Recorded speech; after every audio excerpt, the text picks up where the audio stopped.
둘째인을 떼실 때 내가 들으니 둘째 생물이 많아되 오라 하더니 이에 붉은 다른 말이 나오더라. 그 탄자가 허락을 받아 땅에서 화평을 제하여 버리며 서로 죽이게 하고 또 큰 칼을 받았더라. 지난번에 일곱인 대신 첫째인 흰날에 대해서 공부를 했습니다. 요긴하지 않는 인이 하나도 없습니다만 우리 인간 측에서 매우 관심이 깊은 것은 이 둘째인 이 인에 대해서 알뜰하게 말씀드려보려고 생각합니다. 잘 기록하시면 기록하시고 기억할 분 기록해서 좋은 일 되길 바랍니다. 둘째인을 3절 둘째인을 떼실 때에 내가 들으니 둘째 생물이 말하되 오라 하더니 이에 붉은 다른 날이 나오더라. 그 탄자가 허락을 받아 땅에서 화평을 제하여 버리며 서로 죽이게 하고 또 큰 칼을 받았더라. 둘째는 한마디로 말세 전쟁, 칠경대환란 뜻의 전쟁을 의미합니다. 이 전쟁에 대해서 사람들이 또 부하로 되는 남녀노소들이 자기 마음대로 성경 종합해서 많이 읽고 또 에스겔, 요엘, 다니엘, 예수님, 사도 요한 말이 일치되도록 연구해 볼 여과 없이 한 성경만 보고 자기 마음대로 말해버리는 이런 해석이 지금 수없이 많습니다. 그래서 오늘은 다는 못하지만 이제 여기는 전쟁에 대한 예언의 말씀을 같이 잘 읽어가면서 매우 요긴한 지금 우리 때의 전쟁이 곧 있을 때 모르는 이 전쟁이기 때문에 이미 기독교의 미혹은 이미 있고요. 전쟁에 대한 둘째에 대해서 오늘 공부를 해보겠습니다. 붉은이는 전쟁이라는 것. 미리 한 가지 말씀은 오늘은 우리 장로님들이 우리 교회 터를 한 3군데 보러 가기로 했습니다. 그래서 길게는 말씀 못하겠지만 여기는 전쟁에 대한 말씀을 부득이 다 말씀을 드리기로 노력해 보겠습니다. 지난번에 흰말 마태복음 24장 4절에서 6절 상반절까지 예수님 하신 말씀과 대조했습니다. 그리고 다른 성경의 말씀도 모두 대조해 드렸습니다. 무엇보든 우리 주님이 하신 말씀과 대조하는 것을 본경으로 해보는데 이 붉은 말 탄자는 역시 주님께서 7년 대환란 전 3년 반에 있을 둘째 주님의 예언입니다. 마태 24장 6절로 7절 다 찾으세요.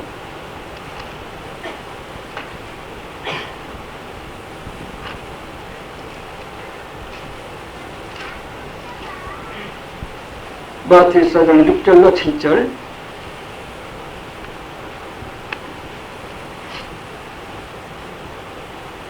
나귀와 나귀의 소문을 듣겠으나 너희는 삼가 두려워 말라.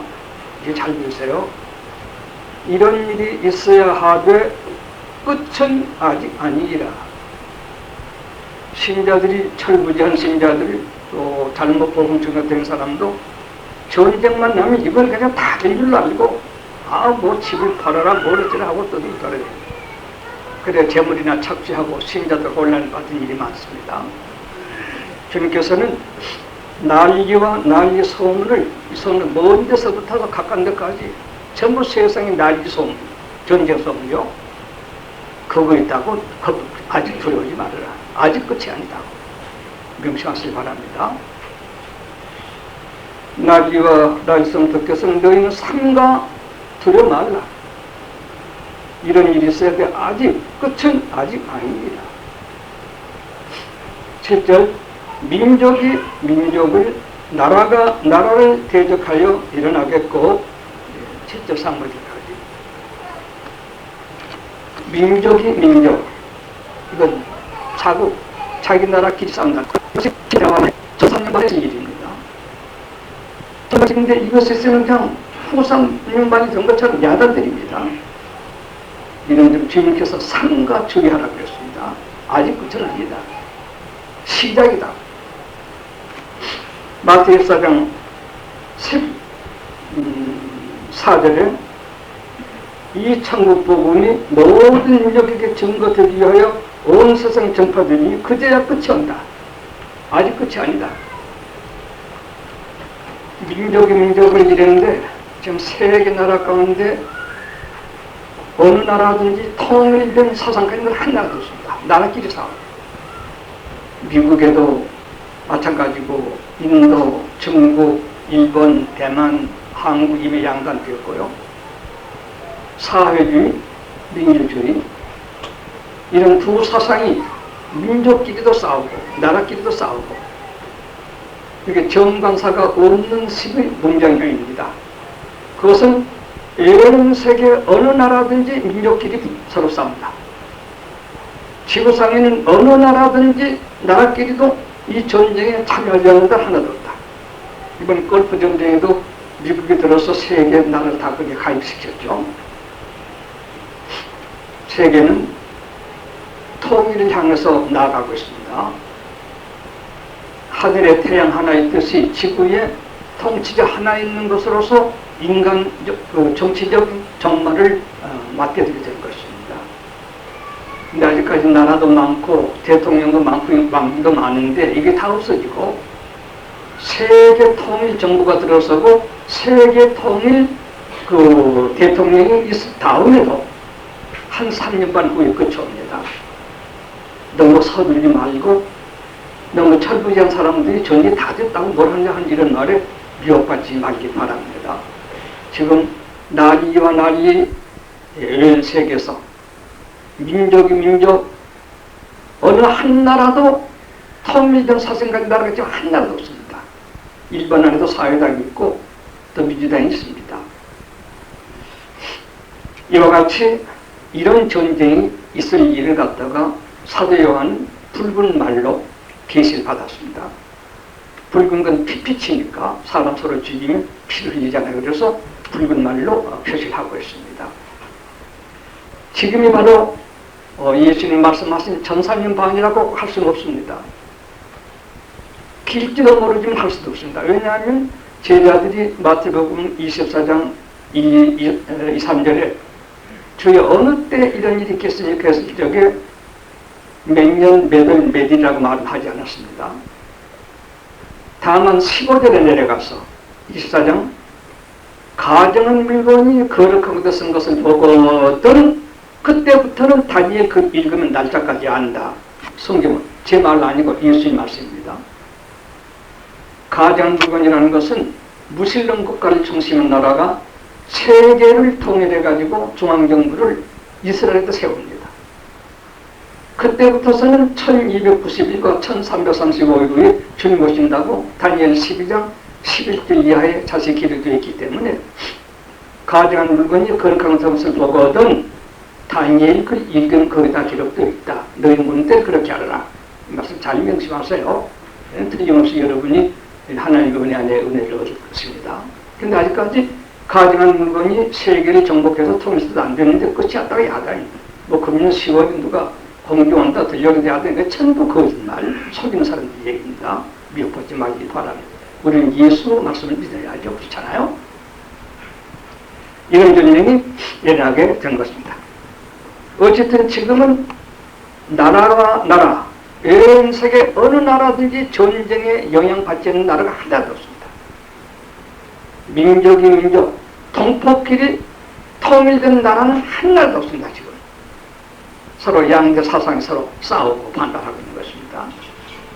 그리고 뭐 다 됐네? 아니다. 아직 끝은 아니다. 시작이다. 이것을 아시기 바랍니다.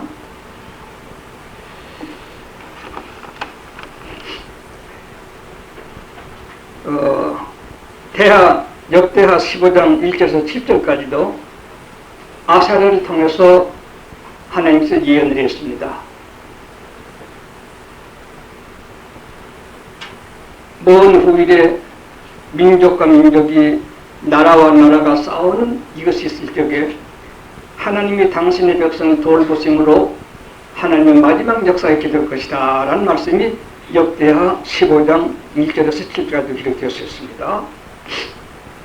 그런데 이 전쟁에 대한 지금 주님의 예언과 요한의 예언을 조금 전에 대비해 드렸습니다만 제일 처음 이 전쟁의 첫 번 예언한 사람은 요엘 선지자입니다. 요엘은 기원전 7, 800년 전 선지자니까 요엘 2, 3장은 전부 이 전쟁에 대한 예언입니다. 요엘 1장에 보면 네 황충이 일어나서 모두 산천청을 다 갉아먹는 이런 전쟁이 있는 것을 말하는데 이것은 이스라엘을 쳐들어오게 될 이방 나라 네 나라를 말한 것입니다. 또 성경 넷은 꼭 넷만 아니라 온 세계 결국을 의미할 때는 넷으로 말합니다. 그러나 요엘서 2장에는 이 이방 열국이 가증한 물건이 다니엘이 말한 바 성소에 산다는 그 전쟁을 본격적으로 묘사한 것은 요엘 2장에 나옵니다. 어떻게 군인들이 많이 모여서 빽빽해서 하늘에 구름처럼 덮여가지고 하늘이 빛이 보이지 않습니다. 이렇게 해서 요엘 2장은 이방 군대들이 예루살렘을 완전 점령하게 되는 가증한 물건이 거기가 들어서게 되는. 그러나 요엘 3장은 하나님께서 이방 나라가 세계를 통일해가지고 아주 자기들 마음대로 하나님 거스리며 지내게 된 3년 반 후 1290과 1300년 후에 하나님께서 전 세계를 심판하실 일이 요엘 3장에 기록되어 있는데 똑같습니다. 요엘의 예언, 예수님의 예언, 사도의 예언 똑같은데 똑같은 성격 예언을 제일 처음 한 선지자가 요엘 선지자가 기원전 700여 년 전에 이 전쟁을 미리 예언하게 됐던 것입니다. 그 예언을 에스겔 38장 39장에서 에스겔이 기원전 5, 600년 전 예레미야하고 같이 같은 시대 다니엘보다 조금 뒤죠. 에스겔 선지를 통해 가지고 좀 더 구체적으로 설명을 했습니다. 에스겔 38장 다 찾으십시오. 이것이 오늘 전쟁 공부에 대한 매우 요긴한 성경 관계절입니다.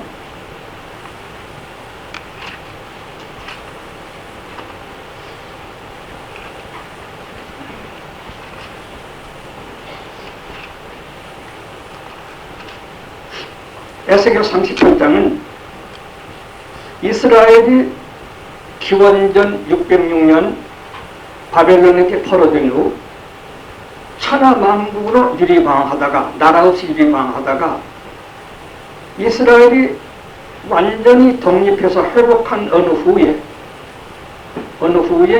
이방 군대가 쳐들어와서 이스라엘 점령하게 될 그 예언이 에스겔 38장 예언입니다. 그런데 기원전 606년에 이스라엘이 하나님이 징치하심으로 바벨론, 메데, 바사, 히람, 노바에게 속되게 하셨는데 그 나라가 완전히 돌아오기를 1948년에 회복했습니다. 그러니까 2550년경에 돼서 회복되었습니다. 참 오래 걸렸습니다. 근데 손바닥만한 조그만 땅이 하나님 뜻이 계시기 때문에 없어지지 않는 그대로 존속하고 있습니다. 그러면 2500년 동안을 나라도 없이 임금도 없이 유리방하던 그네들이 돌아온 후에 이방나라 연합군이 들어와서 그날 친다 이렇게 되는데 1948년에 천하에 유리하다가 이스라엘이 돌아왔습니다. 회군됐습니다. 이제는 이방나라가 모여서 쳐들어오게 될 그 전쟁이 남아있는 것입니다. 이해되십니까? 대단히 1948년이고 금년이 92년이니까 44년이 벌써 지냈군요. 이와 같이 성경 모든 예언이 마지막 부분이 남아있는 그런 전쟁 상태인 것은 틀림없습니다. 자, 그러면 그 전쟁 때 어떻게 전쟁하는가? 에스겔이 하나님께 묵시받아 준 말씀을 우리 상고해 봅시다.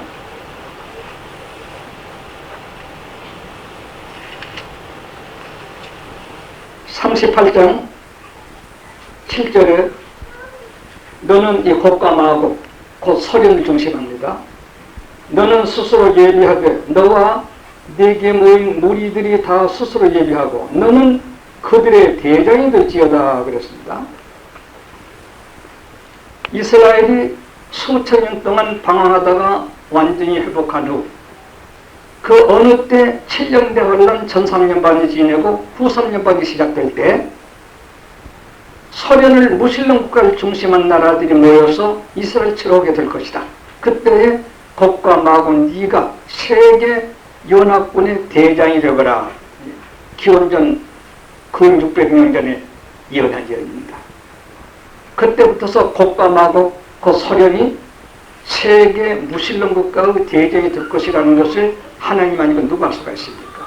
지금 아무리 소련이 복잡해서 H인 고르바초프 저러고 있지만 그네들 수억이 된 그 인구, 요새도 그네들이 무서운 아주 무기를 경제 타개하려고 이것저것 매매하고 있더군요. 놀라운 나라입니다. 군사력, 전투력이 참 놀라운 나라. 초인간적인 나라인 것이 틀림없는 것은 성경이 미리 말하고 있습니다. 이네들이 대장이 되어가지고 이스라엘을 치러 들어오게 될 때까지 그건 후 3년만에 있을 일이고 그 전에 전쟁은 전 3년만에 있을 전쟁은 나라와 나라끼리 싸우고 민족이 싸우는 이런 전쟁은 이 전쟁이 있기 전 3년만에 있을 전쟁이다. 그러므로 이런 전쟁이 났다고 해서 끝이 된 줄로 알고 당황하지 말고 미혹을 받지 말아라 하셨습니까?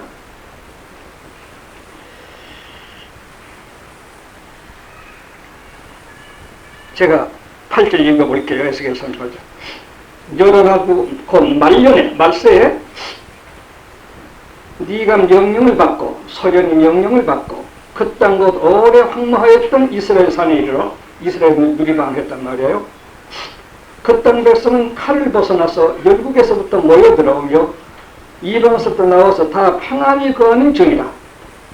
네가 올라오되 너와 네 모든 때와 너와 함께한 많은 백성이 광풍같이 이르고 구름같이 땅을 이스라엘 덮어올 것이다. 가정은 그거니 거룩한 것도 서로 이렇게 들어오게 될 것이다. 에스겔이 미리 예언한 것입니다. 이때 에스겔 선지자는 이스라엘이 세계 중앙이라고 했습니다. 12절 마지막에 세상 중앙에 거하는 백성을 치고자 할 것이다. 이스라엘은 진정으로 세계 중앙입니다. 동쪽에 아시아가 있고 서북쪽으로 브라파가 있고 남쪽으로 애프리카가 3대 전부 이 이스라엘 중심에서 있습니다. 세계의 중앙, 그때는 지도도 없는 때입니다. 하나님께서 모르시겠습니까? 세계 중앙에 있는 이스라엘처럼 곡과 마곡, 소련 너희들이 연합군을 물고 들어오게 될 것이다. 이것은 후 3년반 시작되어 있는 일이라는 것. 그러니까 전쟁에 대해서 있다고 전 3년반에 전쟁을 보고 아주 끝났다고 이렇게 당황하거나 놀랄 필요는 없습니다. 이 전쟁이 있은 후에도 3년 반은 더 진행이 됩니다. 이런 전쟁이 있게 되게 될 것입니다. 그러나 아주 다 후 3년까지 이 얘기를 겸해서 하는데 이 사람들이 가정한 물건이 거룩한 데 들어가 24장 15절 이 물건이 가정에 들어가가지고 3년 반 지내게 되면 하나님이 심판하십니다. 마태복음 24장 29절 이하입니다. 주님이 오시면서 심판하십니다. 마태복음 24장 3절에서 14절까지는 전 3년 반, 15절에서 28절까지는 후 3년 반, 29절에서 30까지는 예수 심판이 이렇게 너무나 똑똑하게 기록되어 있습니다.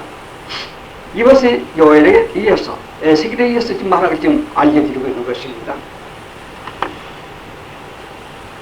그것들이 와서 한 4년 반 지낸 후에는 마태복음 24장 29절에 주님이 오신다, 오시 심판한다는 그 말씀처럼 또 계시록 17장 14절에 만화의 왕께서 이긴다 그 말씀처럼 계시록 19장에 흰말타 보수 주님께서 세상 전파한다 그 말씀처럼 그것이 39장에 나옵니다. 에스겔 39장에 나와서 주님께 이때 오셔서 그 원수군대를 다 심판하십니다. 하나님 거신 문제를 심판하십니다.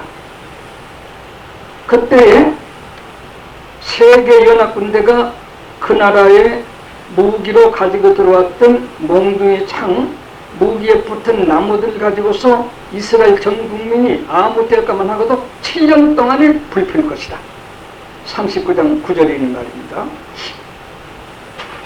그리고 그때에 세계 군대가 들어와서 이스라엘 나라에 들어와서 3년 반 정리했다가 예수 재림 심판 때 죽은 시체를 함흥도 골짜기에 묻혀질 텐데 이스라엘 족속이 7달 동안에 그들 장사한다.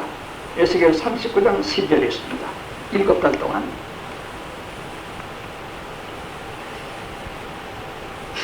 네, 놀랍습니다. 이 일을 사도 요한은 계시록 9장에 그때 군사 소요가 2억이다. 2만만 2억입니다. 그때 군사 소요가 2억이 흘린 피는 계시록 14장 마지막 절에 노마이스로 1600스타디온을 말구레까지 흐르도록 피가 흐릅니다. 2억만 명에서 흘린 액체를 모으면 그 양이 된다고 합니다. 틀린 건 빈틈이 없습니다. 이와 같이 전쟁이 대해서 요엘 선지를 통해서 에스겔 선지를 통해서 전삼일본 후서는 명확히 구분해가지고 말해온 것을 예수님께서 육신 입고 오시기 전에 요엘에게 에스겔에 묵신 주신 예수님께서 몸을 입고 오시사 스스로 음성을 내서 우리에게 말씀인 게 마태복음 24장이고 이분은 제자 요한이 밤무섬에서 그 묵신을 다시 받아준 것이 계시록이 되게 된 것입니다. 연관성을 알아야 돼요. 에스겔 말세 다르고 요엘 말세 다르고 예수 말세 다르고 사도행 말세 다르고 다 틀린 겁니다. 똑같은 틀을 이 선지사들의 신구에서 어떻게 증명인가를 종합해보지 않냐면 모두 틀린 말이 되는 것입니다. 이런 점 여러분 유의하시기 바랍니다. 이와 같은 전쟁이 있게 됩니다. 2억만 명이라는 것 계시록 9장 찾아보세요.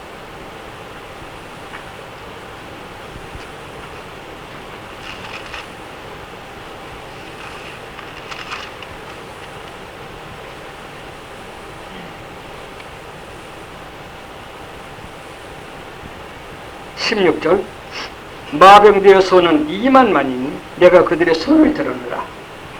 후 3년 반 후 예수님이 오시게 될 적에 모여 싸우던 군대 심판받은 군대가 2만 2여 그들이 심판받아 흘린 피는 14장 마지막 절 14장 20절 성 밖에 그 틀이 밟히니 틀에서 피가 나서 말굴레까지 닿았고 1600스타디온에 터집니다. 우리나라에서 하면 약 750리 낙동강 길이와 거의 맞먹습니다.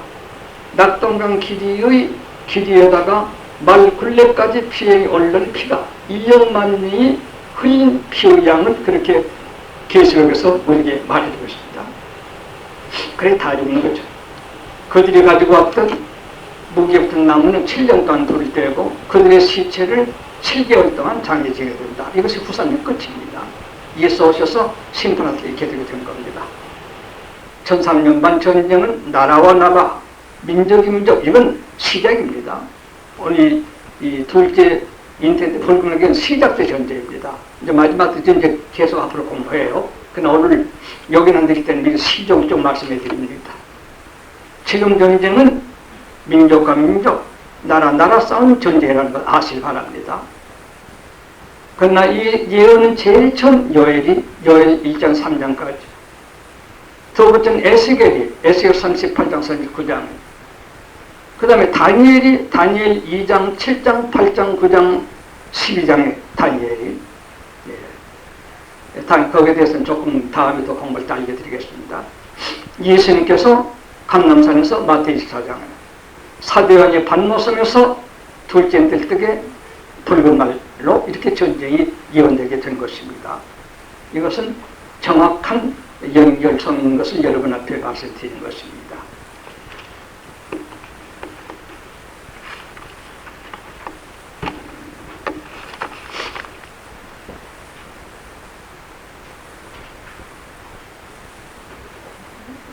그리고 이만 마지막은 다니엘서는 2장 36절에서 45절까지 말이 나옵니다. 금머리 바벨론입니다. 은 두 팔 다니엘 느부갓네살 본 우상 메데파사입니다. 구리 허리 헬라입니다.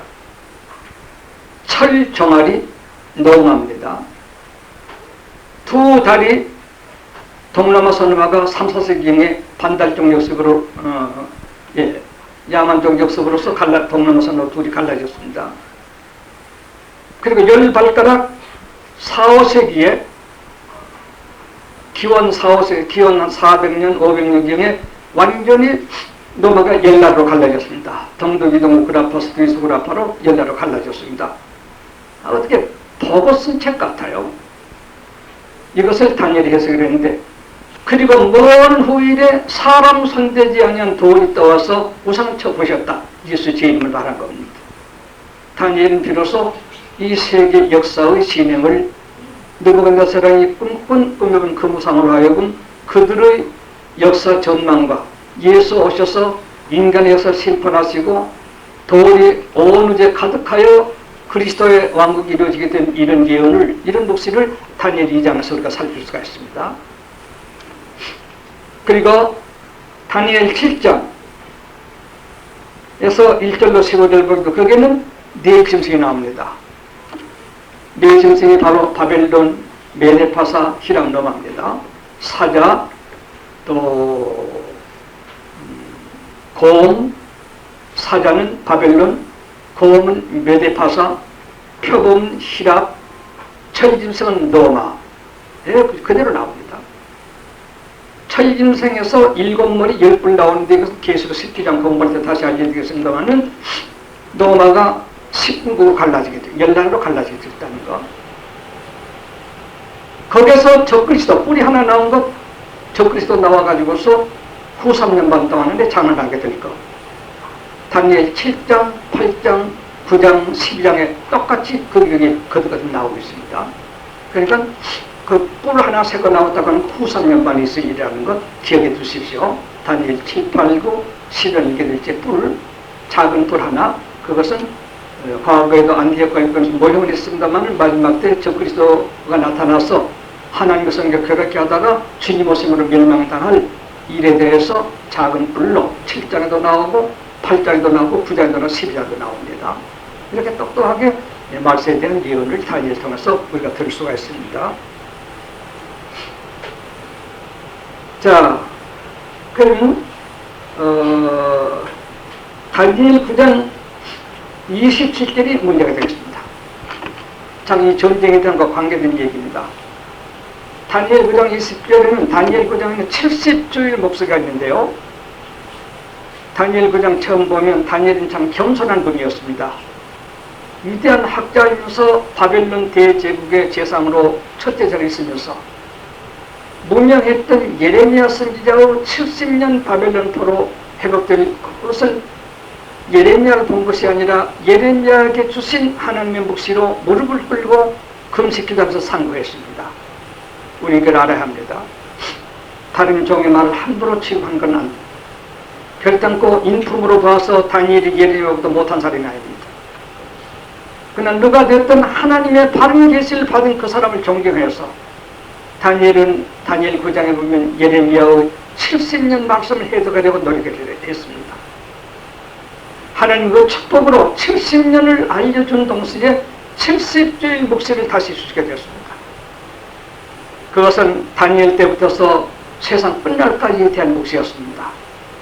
이스라엘 나라가 70년 동안 기원전 606년에 바벨론 잡혀갔다가 기원전 536년 70년 돌아오는 그런 정도의 짧은 것이 아니라 그 짧은 묵시를 알뜰하게 상고하는 이 다니엘에게 하나님은 다니엘 때부터 주님 오실 때까지 70주일 묵시를 주시게 되었던 것입니다. 70주일 묵시 가운데 69주일까지는 주님이 부활 승천할 때까지 다 이루어졌습니다. 이건 어느 학자든지 거기까지 아무 서로 의심하지 않고 투쟁하지 않습니다. 지금 개혁에는 성경에 많이 빠지는 게 있어서 유감스럽게 생각합니다. 이럴 때 여러분께서 구역, 킹 제임스 영문 성경, 킹 제임스도 요새 막 변경된다고 그래요. 그래요. 원본, 킹 제임스 영문 성경 원본, 그리고 우리나라 구역을 보게 되면 69주일과 나머지 한 주일 사이에는 한없이 긴 동안이 있다 말이 끼어 있습니다. 원문에 말이죠. 구역도 그렇게 했는데 지금은 거의 없어요. 그러니까 주님께서 부활성천 하실 때까지가 70주일 묵습 가운데 69주일 묵습 다 응해졌습니다. 어느 시간이 있으면 69주일 예언날도 알려드리겠습니다만 그건 지내갔습니다. 그리고 마지막 일주일은 이래니까 하루를 1년으로 7년 되어야지 그거 되는 건데, 그러니까 주님께서 33년 4월에 부활성천 하셨는데 지금 1992년이니까 1960여 년이 지냈습니다. 오랜 동안 아무도 없었다. 아무도 없단 말은 그동안 안에 이스라엘에 임금도 없고 선지도 없단 말입니다. 뭐 한때도 선지자가 몇십 명씩도 나오고 거짓 선지자도 800도 나오고 이랬는데 이 동안에는 유대나라 사람 안에 선지자 또한도 없다. 없었습니다. 근 1900년 동안 아무도 없었습니다. 예언 그대로. 참 하나님 말씀 일점되게 어긋나지 않습니다. 아무도 없다가 마지막 때 이방의 소련 그 무신론 세계의 대표자하고 하나님 민단 움직임의 대표자 둘이 일주일 약조를 한다. 약조를 했다가 전 3일반이 지내면 무신론 세계의 대표 나라에서 약조를 포기해버리고 쳐들어오게 된다. 그러므로 전 3일반이 전 3일반이 되고 후 3일반이 후 3일반이 된다. 이거 틀림없는 만국이 다 공통으로 생각하는 해석인데 어긋나는 해석이 되겠습니다. 근데 제가 지금 한 가지 오늘 요새 재미있게 느끼고 있는 것은 고르바초프가 소련 고르바초프 대통령 때에 믿는 나라 교황을 찾아가서 만난 것, 이건 있을 수 없는 일이다. 민주세계, 아무리 우리 신교와 같은 신앙은 안 갖췄다 하더라도 기독교인데, 천주교도 천주교 대표자하고 무신론 공산주의 제일 세계 종주국인 그 나라 대통령과 만나서 약속했다고 하는 것은 보통 일이 아닙니다. 그것이 1989년 12월 2일이었습니다. 이것이 만일 계시록 다니엘 9장 20절에 둘이 약조한 후에 그 예언에 맞는 고르바초프 교황 두 분의 관계라고 한다면 전산년반이 언젠가 1990년, 91년, 92년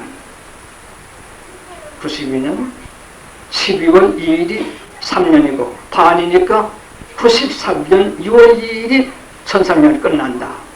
이건 추측을 해본 겁니다. 그렇다 이게 아닙니다. 오해하지 마세요. 그런데 1993년 6월 7월 그때에는 이것이 맞는 것이란다면 무슬림 세계가 연합해서 믿는 나라 미국이나 영국 우리 남한 쪽을 쳐들게 될 것인가 생각해 볼 수밖에 없는 일입니다.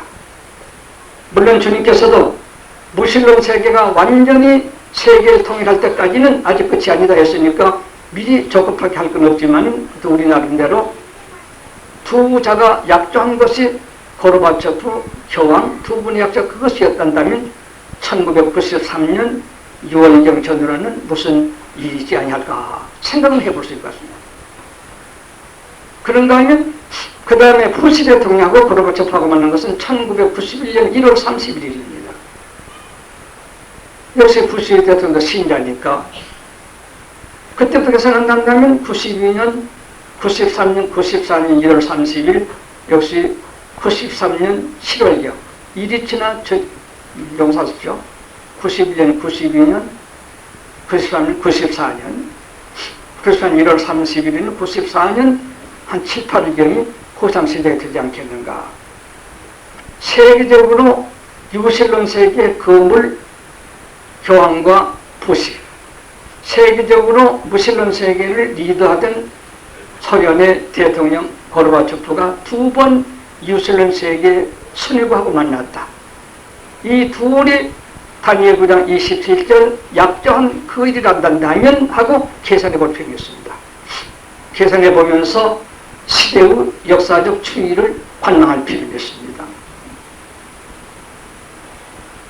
그러나 이것이 꼭 그거라고 저는 말하지 않았습니다. 이건 학적으로 이 얘기를 하고 있는 것입니다. 그 어느 때인가 무슬림 세계가 유슬림 세계를 완전히 점령해 세계 통일할 날이 있다고 하는 것만은 정확히 성경이 있으니까 그대로 확인할 수, 우리가 원튼 않지만은 말하지 아니할 수 없습니다. 그래서 다니엘 9장 27절에는 마지막 한 줄, 69절과 마지막 한 줄에서는 오랜 동안 아무도 없다. 이스라엘 나라 근 2000년이 돼가는데 선자도 없고 왕도 없었어요. 아무도 없었어요. 그러다가 히브리 계통의 신앙 계통과 무슬림 세계 계통 둘이 일주일 약조했다가 3일반이 지내니까 무슬림 측에서 반발해가지고 전쟁이 이렇게 쳐들어집니다. 다니엘 9장 27절입니다. 그렇게 하면 다니엘 7장과 8장에 있는 다니엘 7장, 8장, 11장, 12장 있는 대로 그들이 성전문을 닫고 예배를 못 드리게 하는 때가 오는데 그동안이 1291, 1335년다. 똑똑해요. 뭐 이혼할 것도 없고 세무식할 게 없어요. 이런 전쟁이 앞으로 남아있다는 걸 아시면 됩니다. 전쟁이 이렇게 낙두쳤습니다. 매우 듣기에 쉬운 것 같지만 쉬운 게 아닙니다. 66권을 많이 읽어서 종합하고 또 종합하고 기도해서 영의 관계를 어디 위해 말한다고 하는 것을 여러분이 기억해 주시기 바랍니다.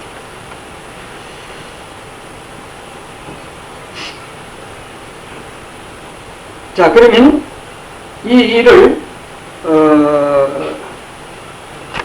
우리 지금 계시록 공부니까 마태복음 24장 다시 한번 찾아주세요. 우리 똑똑히 알고 지내갑시다.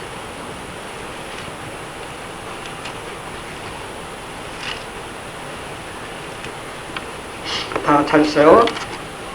마태복음 24장 13, 14절 그러니까 교제의 미혹, 전쟁, 흉년, 기분, 적응 그 네 가지를 말씀하신 주님께서 13절에 그러나 끝까지 견딘 자는 구원을 얻으리라. 이 천국 복음이 모든 인류에게 증거되기 위하여 온 세상에 들리니 그때 끝이 아직 끝은 아니라가. 흰 말, 붉은 말, 청황색 말, 검정 말에도 아직 끝은 아니다. 그건 미리 기억해 놓으세요. 그리고 15절에 마태복음 15절에 그러면 너희가 선지자 다니엘의 말한 바 멸망에 가증한 것이 거룩한 곳에 선 것을 보거든 인간 깨달을진저 그때 유대인 자들은 어디 질투한다. 이것이 전무후무한 대환란. 21절 이는 그때 큰 환란이 있겠습니다. 대환란 유대자는 후삼년반입니다. 창세력부터 지금까지 이런 환란이 없었고 후에도 없으리라. 그날들 강하지 아니할 것이면 모든 육체가 구원 얻지 못할 것이나 그러나 택하신 자를 위해서 그날을 감하시리라. 후삼년반 동안 말한 겁니다. 그러므로 가정한 물건이 거룩한 상관 무슬림 국가가 세계를 정리해가지고서 전선을 지낸 후에 이스라엘 중심의 세계를 통일하게 되면 그때는 무서운 환란이다. 그래서 하나님 택한 자를 위해서 그날 좀 감하실 것이다. 이것이 후삼년반 28절까지. 후삼년 지내면 29절 다니엘 2장 29절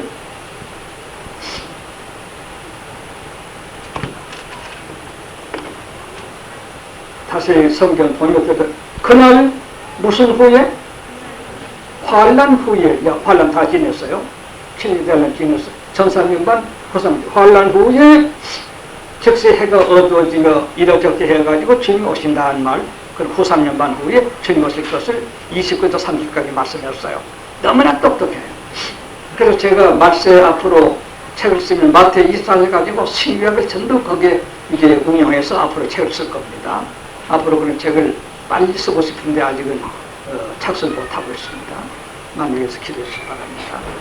자, 그럼 이 일이 계시록에는 전체적으로 어떻게 나타나는가? 오늘 아웃라인을 정확히 파악해야 되겠습니다. 전쟁에 대한 7 인뿐만 아니라 7 나팔, 7 대접 전부가 7년 단련 안에 있을 일입니다. 그걸 미리 아십시오. 7인 따로 있고 7 나팔 따로 있을 때도 아니 동시에 있는 일을 이 모습으로 점서 표시하는 것입니다.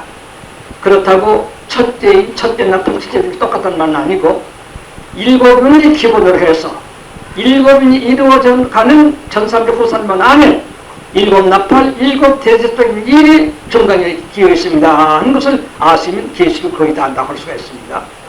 그렇게 가다가 보세요. 계시록 16장을 찾으세요. 전쟁 오늘 다 끝이 돼야 되겠어요. 12절 또 여섯째가 그 대접을 큰강 유브라데 서든에 큰강 이라크에는 누구십니까? 그 아주 유배가 누구요? 대통령? 후세인. 그 사람 전세인부터 후세인 줘가지고 사람 괴롭혔습니다. 예. 그 나라. 이 나라가 유브라데 서든에 강물이 말라서 동방에서 오는 왕들의 길이 예비되더라. 예, 뭐 동사 다 뭐예요? 또 내가 보면 개구리 같은 새 더러운 영이 영의 입과 짐승이, 영은 마귀, 짐승은 무신론, 거짓의 자, 이건 속하려는 격에, 정통파 아닌 격에 선지자 입에서 나오니 저희는 귀신의 영이라 이적을 행하여 온 천하의 임금들에게 가서 하나도 받지 않아요. 하나님과 전능하신 자의 큰 날에 전쟁을 위하여 그들을 모으리라. 예. 이와 같이 유브라데 강을 중심해서 전쟁이 일어난다고 요한이 말한 후 이 전쟁이 어떻게 될 것인가 10절까지 넘어가요. 오늘 전쟁 보고 다 해야 되겠어요. 내려가서 3절에 성령으로 날 데리고 광야로 가니라. 내가 보니 여자가 붉은 빛 짐승을 탔는데 그 짐승의 몸에 참남된 이름들이 가득하고 일곱 머리가 10뿔이 있으며 그 여자는 자줏빛과 붉은 빛옷을 입고 금과 보석과 진주로 꾸미고 손에 금잔을 가졌는데 가증한 물건과 그의 은행이 더러운 것들이 가득하더라.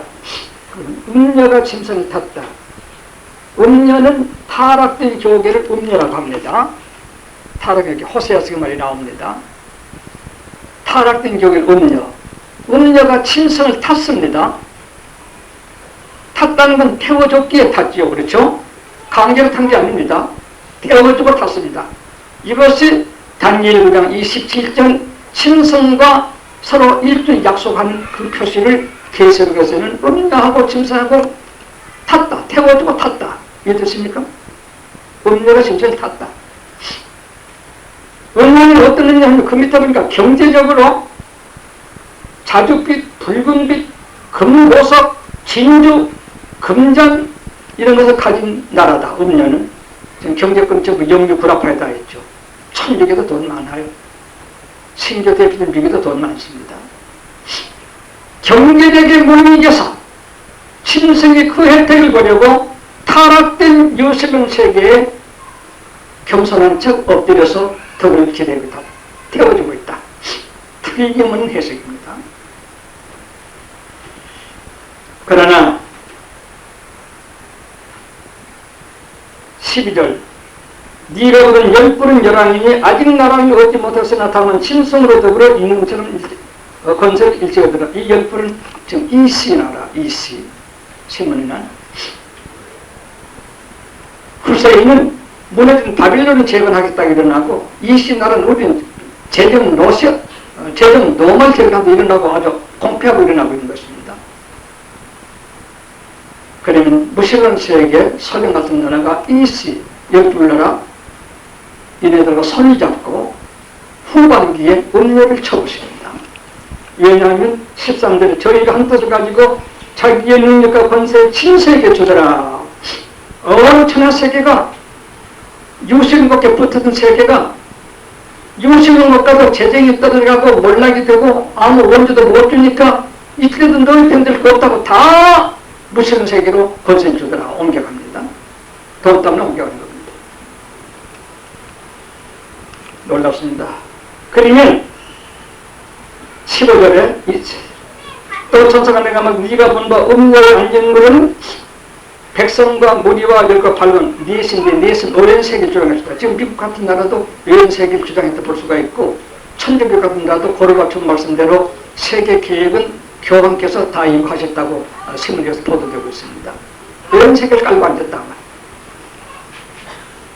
내가 본 바 이 10뿔과 짐승이 10뿔 이시나라로 된 동맹국들과 짐승 소변 중심한 음료를 위하여 태워줬던 음료를 위하여 얻어먹을 건데 너한테 우리가 먹고 싶을 거 없다. 너희도 경제 도탄에 빠졌구나. 지금 미국의 경제가 아주 몰락하고 있습니다. 영국도 몰락, 불란스이트 지금 전부 경제 대타격을 하고 있습니다. 이게 딴 말 같습니다만은 칼 마르크스가 이걸 내다봤습니다. 지구는 유한한데 인구는 증가한다. 그럼 언젠가는 이 지구가 전부 프롤레타리아가 된다. 프롤레타리아를 먼저 세워야 세계 집권을 할 수가 있다. 이것이 칼 마르크스가 외치는 소리입니다. 지금 점점 그렇게 돼가고 있습니다. 요새 소련에서 혁명이 일어난다 하지만 돈 문제 때문인데 미국도 영국도 불나서 이태리 미국과 전부 경제 몰락 상태에 들어가고 있습니다. 우리나라는 오히려 거기에 따라가죠. 그럴 적에 16절 네가 본 바 이 열불과 짐승이 은밀 비하여 망하게 하고 벌거벗게 하고 그 살을 먹고 불나주 사르리라. 그래서 핵 문제가 야당이죠. 그래서 핵 문제는 전부 공산적으로 가서 야당입니다. 리비아니, 이란이니, 이라크니, 북한이니, 소련이니 모두 야당입니다. 그렇지 않습니까? 하루 동안에 불러 사는다. 18장에 하루 동안에 1시간에 짐승 인류를 불러 태운다. 18장에 나옵니다. 핵돈이면 그렇게 됐죠. 이렇게 전쟁이 이루어지게 되는 것인데 지금 제가 말씀드리는 것은 1300번 전쟁, 후삼 전쟁, 예수 재령 시편 그 전쟁을 전부 다 종합해서 말씀드릴 겁니다. 이런 전쟁 1300번, 후삼년반 전쟁 있는 그 안에 일곱인이 기록한, 일곱 나팔이 기록한, 일곱 대지가 나타난 그 모든 일이 그동안 있는 것입니다. 그 안에 있는 것입니다. 이렇게 하세요 보면 아주 쉽게 공부를 할 수가 있습니다. 오늘 여기까지만 하겠습니다. 어떻게 제가 안다고 혼자 떠들어댄 것 같은 이해되세요? 이해됐습니까? 네. 녹음을 사서 어디 들어보시면 되겠습니다. 녹음 장소는 아닙니다. 오해하지 마세요. 한 가지만 더 아무리 시간이 바쁘지만 더 말씀드리겠습니다. 그러나 우리 성도는 그럼 싸우지 않고 뭘 해야 될 것인가? 그들 싸우며 같이 수직할 것인가? 계시록 14장 13절에 자금류로 치를 높이다가 죽는 자가 또 2장 10절에는 7일을 위해서 죽도록 충성하라. 7일 투쟁이 우리의 삶입니다. 유다서 3, 4절에 한 번만 조신 돌려 힘써 싸우라. 우리도 싸움이 있습니다. 고전구장 27절 성도 싸움은 자기와 싸우는 겁니다. 바울이 내가 나를 쳐서 그리되 복종한다. 예, 이 말씀 명심합시다. 당신이 이기세요. 다른 사람의 길을 하지 말고 당신의 은혜는 당신이 은혜에서 깨어난 당신을 이기란 말입니다. 그든지 우리 길을 써야 합니다. 내 욕심, 꽤, 거짓 수단 이것이 은혜 받은 당신을 이기지 말고 받은 은혜의 당신이 그런 잘못된 당신을 이기는 것 이것이 우리의 주제입니다. 바울도 그렇게 싸우고 있습니다. 예배서 6장 10절 1절도 자기도 싸우라고 했습니다. 로마서 7장 22, 3절에는 내가 선을 행하고자 하는 마음이 있는데 지체의 법을 방해하고 있구나. 오늘 난 괴로운 사람이라다. 이 둘이 나와 함께서 서로 싸우는데 이 일을 감당하기 어렵구나. 자기가 자기를 싸워 얘기합니다. 저도 가끔 요새도 이런 무슨 생각이 나오면 싸워봅니다. 나이도 많고 오래되어서 크게 나쁜 건 아니지만 그래 하다가 고치려. 네, 이 마음까지도 없애주시옵소서. 지금도 자기들을 싸우는 것이 있습니다. 무서운 일은 아닙니다.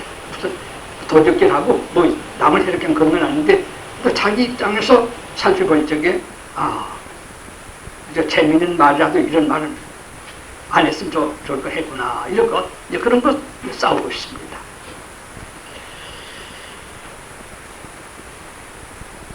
(12장 19절에는) 너희는 악으로 이기지 말고 악을 선으로 이겨라. 우리 길은 선으로 이기는 겁니다. 당연한 사람이 다 같이 욕을 하고 미워하고 훌륭한 것이 아니라 선으로 이기라. 악을 선으로 이겨라. 그게 우리의 투쟁입니다. 마태오 5장 38절 40절 4절 48절 참 좋습니다. 뺨을 치거든 오른방도 달려되고 오리가 되면 심리 가고 거스러 달라는 소고까지 주는 이렇게 이겨라.